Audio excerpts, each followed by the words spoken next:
muna. Joby Stores, sige tayo na tayo, Joby Mercado. And our kagalang-galang puno barangay, Kapitan Junior Ablam.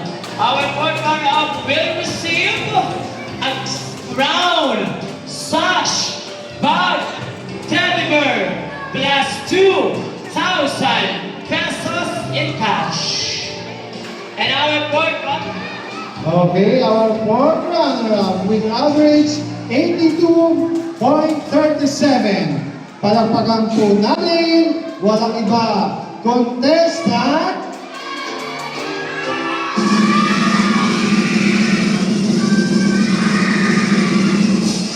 number 4, Shentin Morin Del Mundo.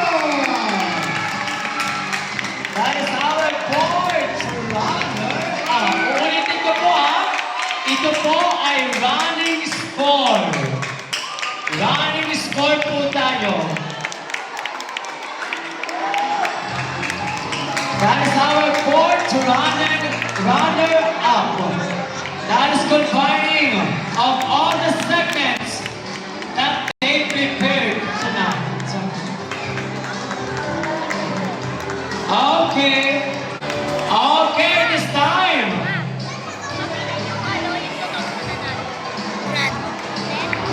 This time I'm going to announce our third runner-up.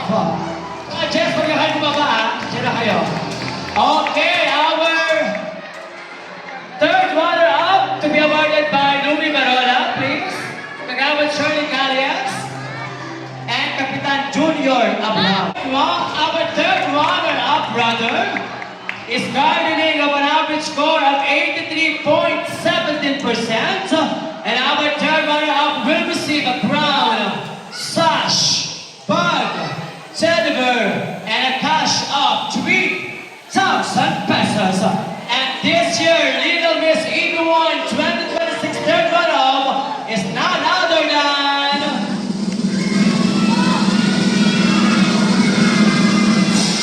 candidate number 7, Julia Piano.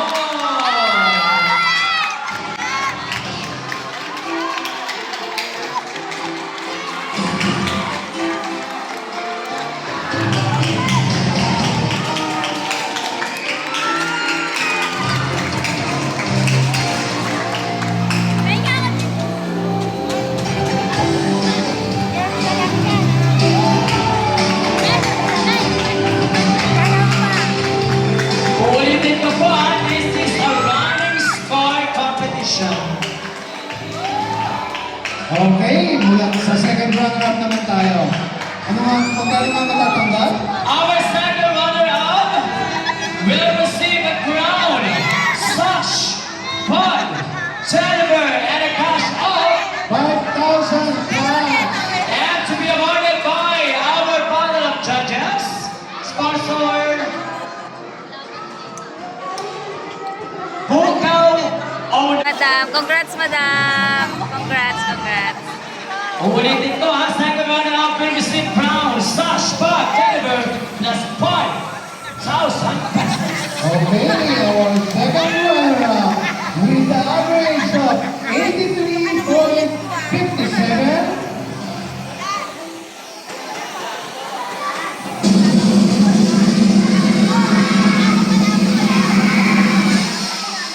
Contestant number 9, please.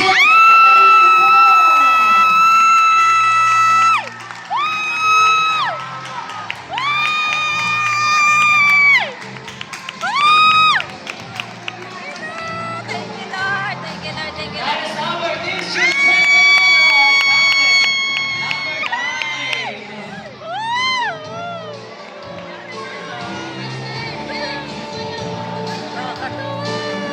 Thank you so much po. Tessa, thank you. Grabe na yung antong ng bata. Antong as the Dutch. Konti na lang, dalawa na lang.